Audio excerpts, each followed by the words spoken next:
नमस्कार, आप देख रहे हैं हमारा खास प्रोग्राम 3 बजे की 3 बड़ी खबरें और आपके साथ मैं हूं आशीष पांडे। इस प्रोग्राम में हम बात करते हैं दिन की उन 3 बड़ी खबरों की जिनका आपकी जिंदगी से सीधा कनेक्शन होता है। अक्सर खबरें बहुत होती लेकिन उनमें से कौन सी आपके लिए सबसे ज्यादा जरूरी है यह समझना आसान नहीं होता और इसलिए इस प्रोग्राम के जरिए हम आपके लिए चुनकर लाते 3 ऐसी अहम खबरें जिनका असर कहीं ना कहीं आपकी जेब, आपकी सुरक्षा या फिर आपके रोजमर्रा के जीवन पर पड़ता है। कि कम समय में हमारा मकसद है आपको साफ, सरल और काम की जानकारी मिले जिससे आप हर जरूरी खबर से अपडेट रहें।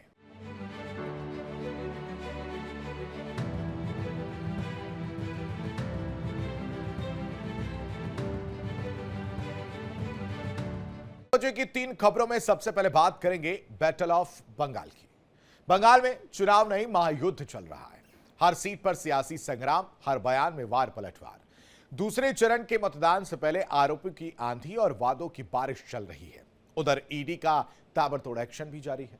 दिल्ली से कोलकाता तक छापों की गूंज और सियासत हो रही है। दुनिया की सबसे अहम जलधारा और उस पर सुलगता बारूद।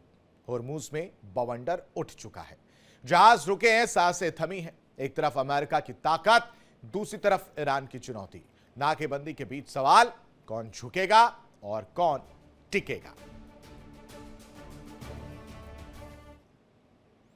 सबसे पहले बात बैटल ऑफ बंगाल की करेंगे, जहां पर बंगाल चुनाव में सियासी सरगर्मियां तेज है।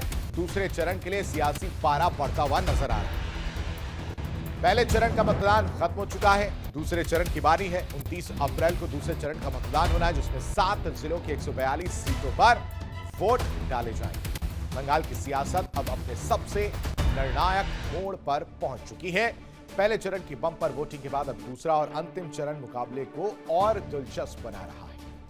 23 अप्रैल को हुए पहले चरण में रिकॉर्ड 92% से ज्यादा मतदान ने साफ कर दिया कि इस बार जनता पूरी तरह से मैदान में है। और अब 29 अप्रैल को होने वाला दूसरा चरण तय करेगा कि सत्ता की चाबी किसके हाथ में जाएगी। 7 जिलों की 142 सीटों पर होने वाले इस मतदान के लिए सियासी पारा चरम पर है।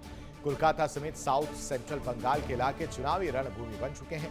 प्रचार के लिए अब सिर्फ 2 दिन बचे हैं। ऐसे में सभी दलों ने अपनी पूरी ताकत झोंक दी।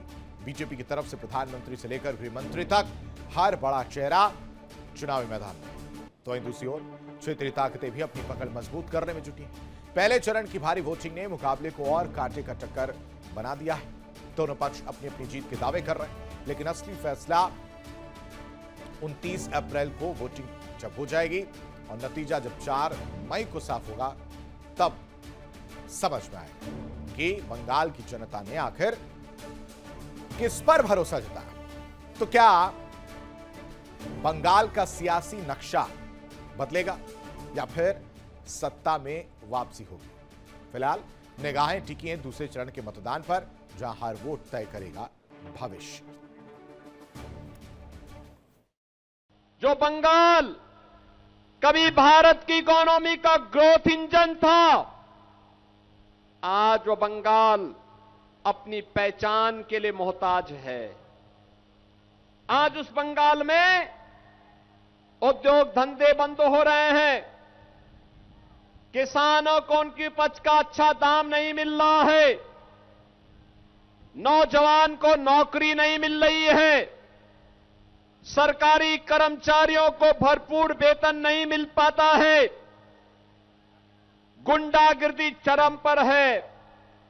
बंगाल को पहले कांग्रेस ने, फिर कम्युनिस्टों ने और पिछले 15 वर्षों से टीएमसी के द्वारा लूटा जा रहा है। मोदी जी के द्वारा जो पैसा दिल्ली से भेजा जाता है, टीएमसी के गुंडे उस पैसे को चट कर जाते हैं। बंगाल के विकास में पैसा नहीं लगता है। और इस खबर पर ज्यादा जानकारी के साथ चर्चा करने के लिए सुशील तिवारी ब्यूरो हेड हमारे साथ कनेक्ट हैं।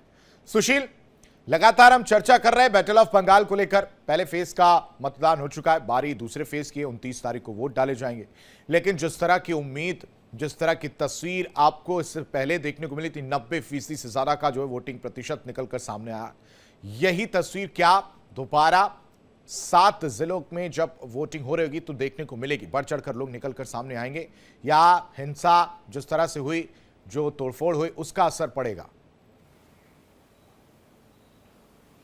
आशीष जी, देखिए ऐसा है कि इस बार भी वोटिंग काफ़ी देखने को मिलेगी, क्योंकि जो मुख्य चुनाव आयुक्त हैं काफ़ी सक्रिय हैं और सबसे बड़ी बात है वो कार्रवाई भी कर रहे हैं। आज भी बड़ी कार्रवाई हुई है जिसमें एक आईपीएस संदीप गराई को सस्पेंड किया गया है और टोटल सब मिला के 5 पुलिस अधिकारियों को सस्पेंड किया गया है। संदीप गराई आईपीएस हैं, तो इनकी रिपोर्ट फाइल है जो बाकायदे गृह मंत्रालय को जाएगी और यहाँ तक कि एक एसपी को चेतावनी भी दी गई है।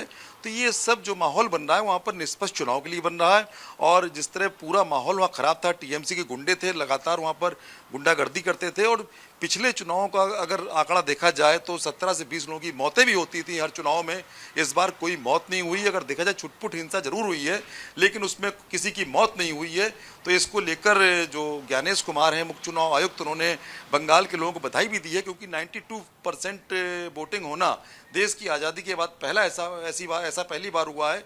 तो इस बार भी उम्मीद लोग कर रहे हैं कि इस बार भी जो 7 जिलों में 142 सीटें वहां पर फिर से बम्पर वोटिंग होगी, क्योंकि जो माहौल बन रहा है, क्योंकि जो माहौल है उससे लगता है कि शांतिपूर्ण चुनाव कराने के लिए चाहे केंद्र सरकार हो चाहे मुख्य चुनाव आयुक्त हो, वो हर तरीके से कटिबद्ध हैं। और जिस तरह आज योगी जी ने वहाँ पर जनसभा की, उन्होंने कहा कि जो गुंडे हैं, बदमाश हैं, ये सब पैसा पूरा जो योजनाएं आती हैं सेंट्रल की वो खा जाते हैं। और इसके अलावा तमाम जो आज दौरे चल रहे हैं वहाँ पर, प्रधानमंत्री खुद वहाँ पर आज दौरे पर और इसके अलावा वहाँ पर गृह मंत्री भी वहाँ दौरे पर हैं। तो 2 दिन प्रचार के बचे हैं, 2 दिन बाद प्रचार खत्म हो जाएगा। 29 तारीख को वोटिंग होगी और ये वोटिंग काफ़ी महत्वपूर्ण होगी, क्योंकि बदलाव की तरफ इशारा करता है ये वोटिंग। क्योंकि जिस तरह 92% अगर वोटिंग हुई वो जैसे हुई है, इस बार भी अच्छी वोटिंग होगी तो बदलाव दिख रहा है। क्योंकि 15 साल तक जिस तरह वहाँ पर ममता बनर्जी ने अपना काम किया है, कार्य किया है, तो उससे लोगों में थोड़ा एक सरकार के विरोध में लोग दिख रहे हैं, क्योंकि वहाँ के लोगों में नाराजगी काफ़ी दिख रही है।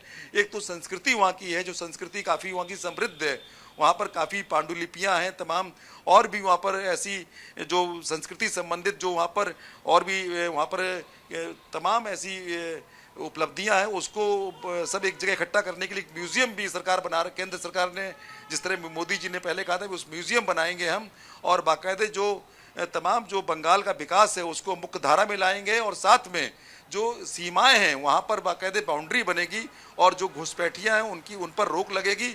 और टीएमसी के गुंडे हैं वो बिल्कुल यहाँ पर गुंडागर्दी करना बंद कर देंगे। अगर सरकार बनती है बीजेपी के तो कहीं ना कहीं एक सुशासन देंगे यहाँ पर, जिस तरह केंद्र में सरकार सुशासन दे रही है, और साथ में बंगाल को भी विकास के रथ पर हम लेकर चलेंगे। जी, विकास के रथ पर चलने की बात तो दोनों ही पार्टियां कर रही हैं सुशील, लेकिन सबसे महत्वपूर्ण क्या हो जाता है? महत्वपूर्ण हो जाता है कि दूसरे फेज में अगर बात की जाए तो 142 सीटों पर वोटिंग होनी शायद, और ऐसे में मुद्दे वही रहने वाले हैं। लेकिन जो डर और जो तस्वीर हिंसा की देखने को मिले, वो कहीं ना कहीं लोगों को घर से निकलने पर मजबूर, मतलब बाहर निकलने से पहले लोग सोचेंगे, क्योंकि वो जिम्मेदारी चुनाव आयोग की इस समय। अगर हम इसको एक पक्ष मान भी लें तो वोटिंग प्रतिशत पर कहीं ना कहीं फर्क पड़ेगा और इससे ममता बनर्जी के लिए भी बड़ी मुश्किल जो है वो देखने को मिल सकती है, क्योंकि इस बार उनकी भी किस्मत का फैसला इस दूसरी फेज में होना है। बिल्कुल, ममता बनर्जी की जो भवानीपुर सीट है इस बार उनकी भी किस्मत का फैसला होना है। वो चुनाव लड़ रही भवानीपुर से, उनके खिलाफ शुभेंदु अधिकारी हैं, वो चुनाव लड़ रहे हैं। तो ऐसे में ये मुकाबला बहुत ही कड़ा माना जा रहा है। और दूसरी बात ये आपने भी कहा कि जो अभी हिंसा हुई थी, अगर जो पूर्व के जो चुनाव देखे जाएं, 2021 में विधानसभा चुनाव हुआ तो ये हिंसा बहुत ज़्यादा हुई थी। ये हिंसा समझिए ना के बराबर है, जो पहले चुनाव हुए हैं उनके सामने ना के बराबर है। और अब काफ़ी अलर्ट मोड में है चुनाव आयुक्त, क्योंकि जिस तरह उसने आज 5 पुलिस अधिकारियों को सस्पेंड किया है और एक पुलिस अधीक्षक को चेतावनी दी है। इससे साफ जाहिर है कि इस बार काफ़ी सख्ती बरतेगी, चुनाव आयोग काफ़ी सख्ती बरतेगा। और जो वहाँ पर केंद्रीय बल हैं, लगभग 2400 केंद्रीय बलों वहाँ पर सीआरपीएफ की कंपनियां की मौजूद हैं कंपनियां, तो ये कंपनियां जो वहाँ पर हैं पूरा निगाह रखेंगी। और यहाँ तक कि जो मतदान केंद्र हैं उसको बहुत ही उसकी जो सुरक्षा है काफ़ी फूल प्रूफ की गई है। और इसके अलावा वहाँ पर इस बार चप्पे चप्पे पे निगाह रहेगी और इस तरह की जो पहले घटनाएं हुई थी हो सकता है इस बार उसमें बहुत ही कमी हो जाए और इस बार भी लोग बढ़ चढ़ के हिस्सा लेंगे और मतदान करेंगे। कोई भी ऐसी ताकत नहीं है कि लोग मतदान करने वालों को रोक सके। की बात हो गई। लोगों में विश्वास कोई चुनौती और कड़े टक्कर की अगर बात की जाए, इससे पहले भी ममता बनर्जी हार चुकी थी अपने सीट से, अगर नंदीग्राम की बात की जाए। उसके बाद भवानीपुर का रुख किया। अब भवानीपुर में भी शुभेंदु अधिकारी उनके सामने है और बहुत हॉट सीट है ये, दूसरे फेज की सबसे चर्चित सीट जो है वो रहने वाली है। क्या पासा पलट सकता है? क्योंकि डिसाइडिंग रहने वालों की अगर बात की जाए तो मुस्लिम वोटर्स हों, वो इस वक्त डिसाइड करते हुए नजर आ सकते हैं। देखिए ऐसा है आशीष जी, देखिए शुभेंदु अधिकारी और ममता बनर्जी का जिस तरह भवानीपुर सीट में मुकाबला है, पिछली बार कहीं ना कहीं वो धोखा खा गई थी ममता बनर्जी। इस बार उन्होंने बहुत मेहनत की है। परंपरागत सीट है क्योंकि इससे पहले भी वहीं से लड़ती रही, पिछली बार नंदीग्राम से चुनाव लड़ी थी, तो परंपरागत सीट है और उनको पूरी उम्मीद है यहाँ से मेरी जीत निश्चित है। और शुभेंदु अधिकारी 2 सीट से चुनाव लड़ रहे हैं। एक पिछले जो अभी इलेक्शन अभी निकले हैं 152 सीट वाले, उसमें शुभेंदु अधिकारी नंदीग्राम से भी चुनाव लड़े हैं। तो ऐसे में जो पूरा जो एक सिनेरियो की बात करें तो इस बार टक्कर तो कड़ी है क्योंकि मुस्लिम वोटर्स काफी हैं, लेकिन हुमायूं कबीर कहीं ना कहीं मुस्लिम वोट पर इफेक्ट कर रहे हैं क्योंकि हुमायूं कबीर एक बड़ा चेहरा थे टीएमसी के, उनके मंत्री थे, तो कार्यकर्ताओं में अच्छी उनकी घुसपैठ है, तो वो कहीं ना कहीं डैमेज कर रहे हैं। और बीजेपी ने भी बहुत मेहनत की है। गृह मंत्री अमित शाह ने अपनी पूरी टीम के साथ वहाँ रणनीति के साथ काम किया है, जनता के बीच में गए हैं, महिलाओं से बात की, वहाँ के पुरुषों से बात की, और सबसे बड़ा जो फैक्टर है महिला आरक्षण बिल को फेल करना, क्योंकि महिला आरक्षण बिल को जिस तरह पास नहीं होने दिया टीएमसी ने, कांग्रेस ने और समाजवादी पार्टी ने, तमाम विपक्षी दलों ने, उसको भी जन जन तक पहुंचाया जा रहा है। जो बीजेपी के नेता है उसको बता रहे हैं महिलाओं की कितने विरोधी हैं ये लोग, ये जो महिलाएं आधी आबादी, तो ऐसे में ये जो फैक्टर है महिला आरक्षण वाला, ये भी कहीं ना कहीं काम कर रहा है वहां पर। तो ऐसे में साफ लग रहा है कि ऐसे में जो बीजेपी और टीएमसी की बिल्कुल बीजेपी और टीएमसी की इस बार और कड़ी टक्कर देखने को मिलेगी, लेकिन 4 मई को अब पिक्चर क्लियर होती हुई नजर आएगी। फिलहाल बहुत शुक्रिया सुशील तमाम जानकारी देने के लिए। बढ़ेंगे आगे, बंगाल की बात करते हैं जहां राशन घोटाला मामले में ईडी का छापा देखने को मिला। ईडी ने 9 ठिकाने पर छापेमारी की है। कोलकाता, बर्धमान समेत 9 जगहों पर रेड। दिल्ली एनसीआर में भी 7 जगहों पर ईडी की छापेमारी देखने को मिली है। रहेजा डेवलपर्स और उसके निदेशकों से जुड़े मामले में यह रेड है। घर खरीदारों के साथ धोखाधड़ी के आरोप में यह कार्रवाई है। रहेजा रेवंता में फ्लैट्स की डिलीवरी न करने पर यह रेड देखने को मिली है। दिल्ली से लेकर पश्चिम बंगाल तक प्रवर्तन निदेशालय की ताबड़तोड़ कार्रवाइयों ने सियासत गरमा दी। पश्चिम बंगाल में राशन वितरण घोटाले को लेकर ईडी की टीम एक्शन मोड में नजर आ रही है। ईडी की छापेमारी का टीएमसी ने दिल्ली में गृह मंत्रालय के बाहर प्रदर्शन किया। वहीं कोलकाता में ममता बनर्जी ने इसे केंद्र की साजिश बताया है। पिछले दिनों संदेश खाली में ईडी अधिकारियों पर हमले के बाद मामला कलकत्ता हाईकोर्ट पहुंचा। बीजेपी ने बंगाल में ईडी पर हमले की जांच एनआईए और सीबीआई से कराने की मांग की। ईडी ने पश्चिम बंगाल में फैले मनी लॉन्ड्रिंग और राशन घोटाले के खिलाफ अपनी जांच को तेज कर दिया, जिससे ममता बनर्जी सरकार और केंद्र के बीच टकराव बढ़ गया है। यानी दिल्ली टू बंगाल ईडी का एक्शन देखने को मिल रहा है, चाहे वो राशन वितरण घोटाला मामला हो, फ्लैट्स वाले मामले हो। ईडी ने घोटाले से जुड़े 9 ठिकानों पर छापेमारी की है, जिसमें कोलकाता, बर्धमान और हावड़ा में छापेमारी देखने को मिली है। सरकारी राशन हेराफेरी करने का आरोप लगा है। दिल्ली एनसीआर में भी 7 जगहों पर ईडी की छापेमारी देखने को मिली है। रहेजा डेवलपर्स और निदेशकों से जुड़े मामले में यह रेड है। घर खरीदारों के साथ धोखाधड़ी के आरोप में यह कार्रवाई देखने को मिल रही है। खबर पर ज्यादा जानकारी साथ संवाददाता पंकज हमारे साथ जुड़े। पंकज का रुख करते हैं। पंकज, सबसे पहले अपडेट दे दीजिए। जी हाँ, बिल्कुल आशीष, अगर बात किया जाए परिवर्तन निदेशालय ईडी की, तो लगातार अगर देखा जाए तो एक बड़ी कार्रवाई के तौर पर आज कोलकाता में 9 जगहों पर ईडी की रेड चल रही है और दिल्ली एनसीआर की बात किया जाए तो 7 जगहों पर रेड चल रही है। जिस तरह से आशीष याद होगा कि पिछली बार कार्रवाई के दौरान कोलकाता में ईडी की टीम पर हमला हुआ था, उसके बाद से अगर देखा जाए तो कहीं न कहीं मनी लॉन्ड्रिंग और उसके साथ साथ राशन घोटाले मामले में ईडी की कार्रवाई तेज हो गई है। उसी के अंतर्गत आज देखा जाए तो 9 जगहों पर वहाँ पर छापेमारी की जा रही है। राशन घोटाले और ईडी में कहीं न कहीं 9 ठिकानों पर छापेमारी, कोलकाता के वर्धमान समेत 9 जगहों पर छापेमारी की जा रही है। 7 जगहों में ईडी की छापेमारी रहजा डेवलपर्स और उसके निर्देशों से जुड़े मामले में की जा रही है। तो ऐसे में कहीं न कहीं जिस तरह से लगातार अगर देखा जाए तो इन मामलों में ईडी की बड़ी कार्रवाई के तहत आज कार्रवाई की जा रही है।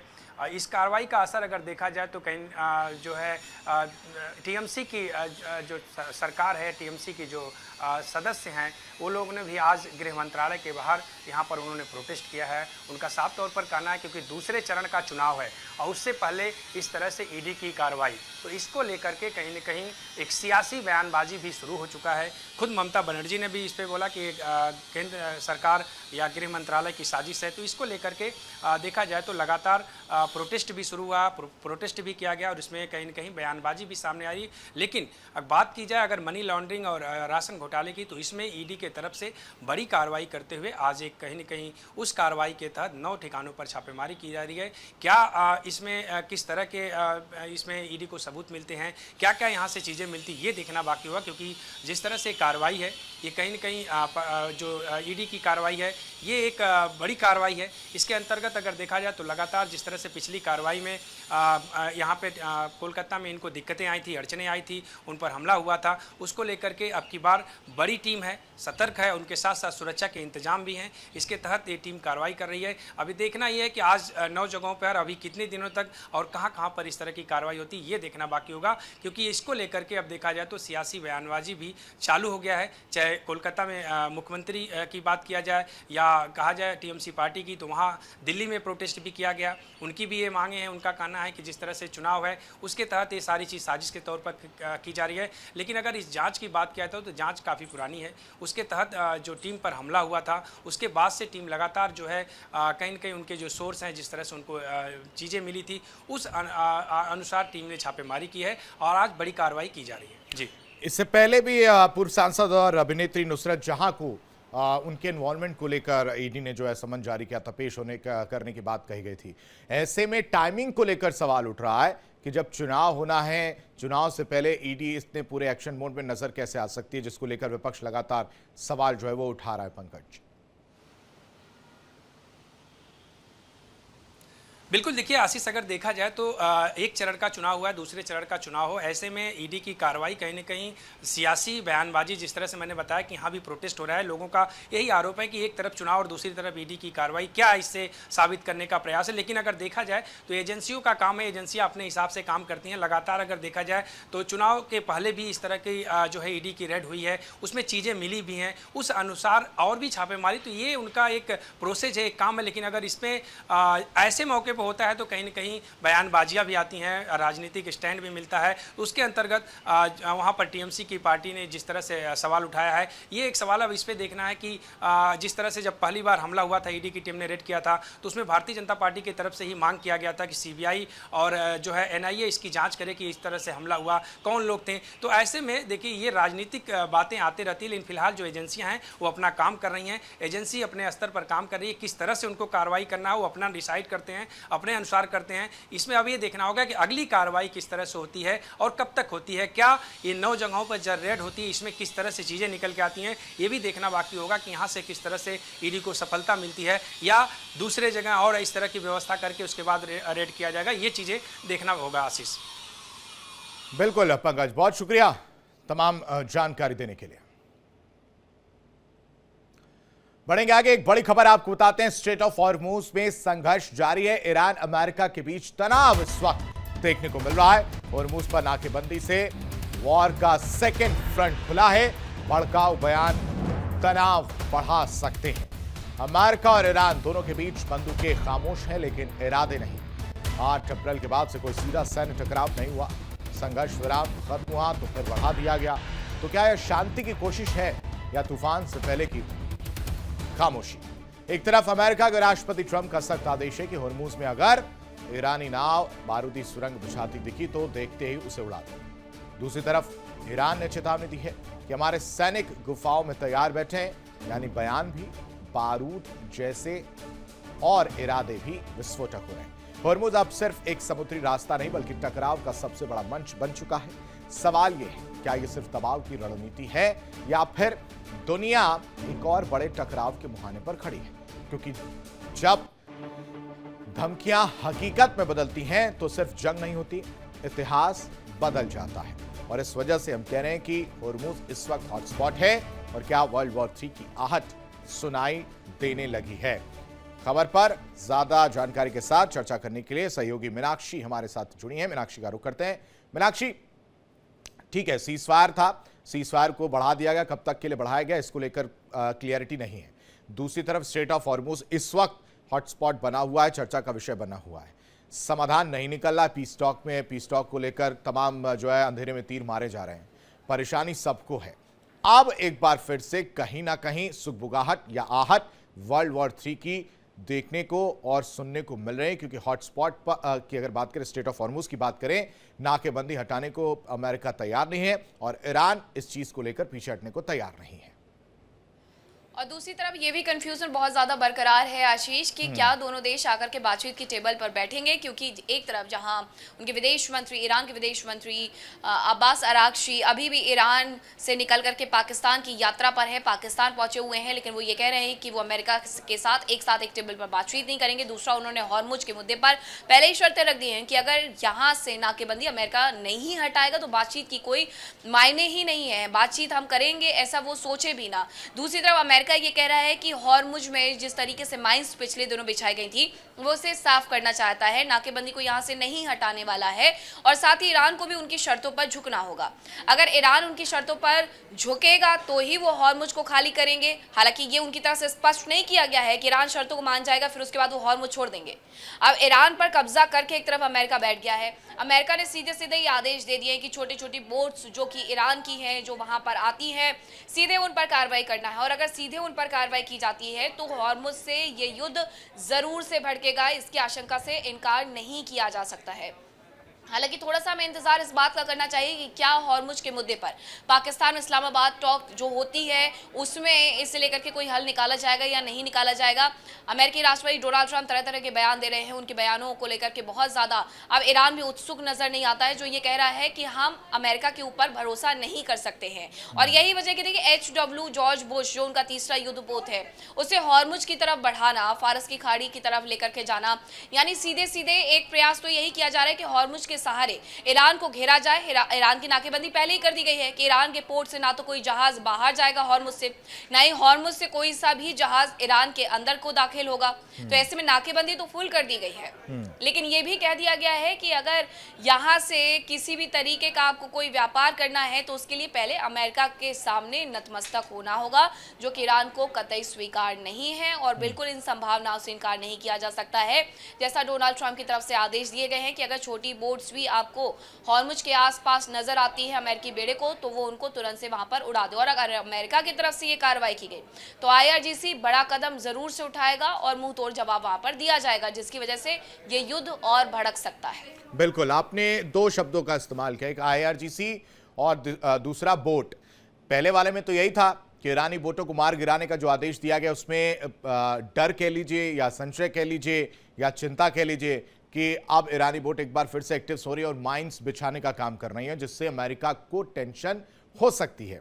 और जो उसका मकसद है कि ईरान की रीढ़ की हड्डी यानी आर्थिक नुकसान पहुंचाना वो शायद ना हो पाए, इसलिए वो पहली चिंता। दूसरा, IRGC की भूमिका को लेकर हम चर्चा करते हैं मीनाक्षी, क्योंकि IRGC को अगर देखा जाए तो इस वक्त वो भी एक्टिव हो गया है बहुत ज्यादा, चाहे वो जहाज कब्जे में लेना हो या जहाजों पर फायरिंग करना हो। यह भी एक बहुत बड़ा रोड़ा है शांति वार्ता से पहले या शांति वार्ता के लिए भी।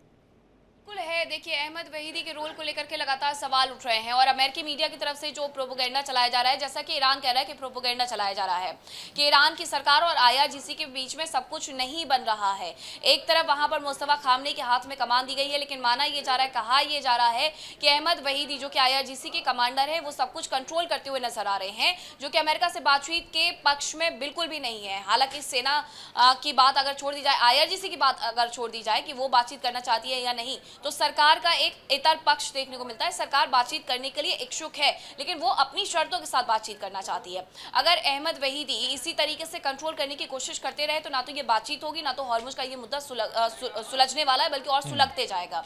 दूसरी तरफ डोनाल्ड ट्रंप ये कह रहे हैं कि अहमद वहीदी की वजह से ही ये बातचीत में रोड़ा आ रहा है, यानी उनकी एक नजर वहां पर भी। और खुफिया रिपोर्ट्स तो यहां तक कहती हैं कि बातचीत की टेबल पर आने के लिए अहमद वहीदी को अमेरिका अगला टारगेट बना सकता है, और अमेरिका वो तमाम चीजें कर सकता है जो उसके लिए रास्ते का रोड़ा बन रही हो। सीज फायर है, सीज फायर में हालांकि बहुत ज्यादा मुमकिन होगा नहीं उनके लिए ऐसा करना कि किसी को टारगेट वो कर ले कमांडर को, लेकिन इससे इतर अगर वो बातचीत की टेबल पर आकर के इस मामले को सुलझाना चाहते हैं, उलझा करके नहीं रखना चाहते हैं, तो अहमद वहीदी को या तो मनाने का प्रयास करेंगे या फिर ये कहेंगे कि अहमद वहीदी को लेकर के आओ बातचीत करने के लिए।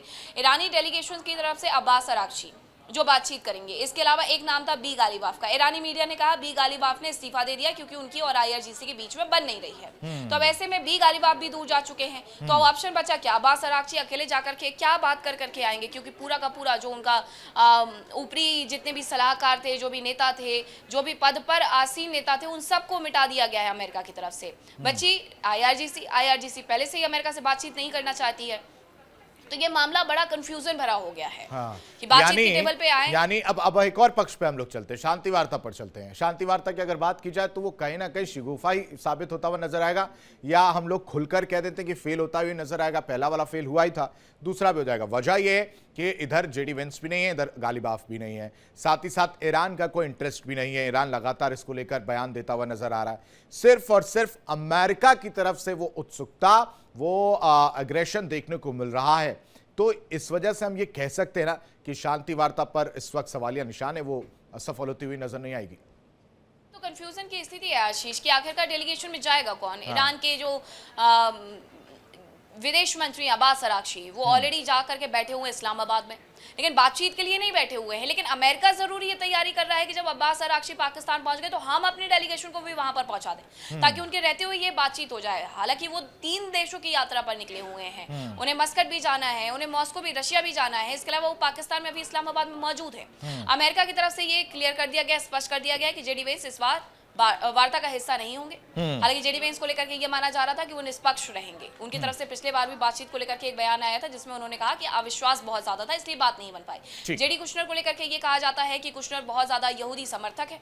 और अब तस्वीर कहीं ना कहीं कंफ्यूजन वाली है, वो देखने को क्या रहने वाला है ये तो वक्त ही बताएगा। लेकिन दुनिया की उम्मीदें, दुनिया की नज़र इसी बात पर है कि इस युद्ध का समाधान हो, रास्ता निकले, क्योंकि तेल की कीमतें आसमान छूती हुई नजर आ रही हैं, कईयों को परेशानी भी हो रही है, और इस युद्ध से क्या कुछ हासिल हो रहा अमेरिका को, ये किसी से छिपा नहीं है। फिलहाल बहुत शुक्रिया मीनाक्षी तमाम जानकारी देने के लिए। और यहां रुकते हैं कुछ पलों के लिए। खबरें लगातार जारी हैं। इंडिया डेली अब आपके स्मार्ट टीवी पर भी मौजूद है। देखिए इंडिया डेली 24/7 अब आपकी स्मार्ट टीवी पर। इंडिया डेली मौजूद है सभी डिजिटल प्लेटफॉर्म पर लाइव और लगातार। इंडिया डेली 24/7 हर दिन राष्ट्र को समर्पित।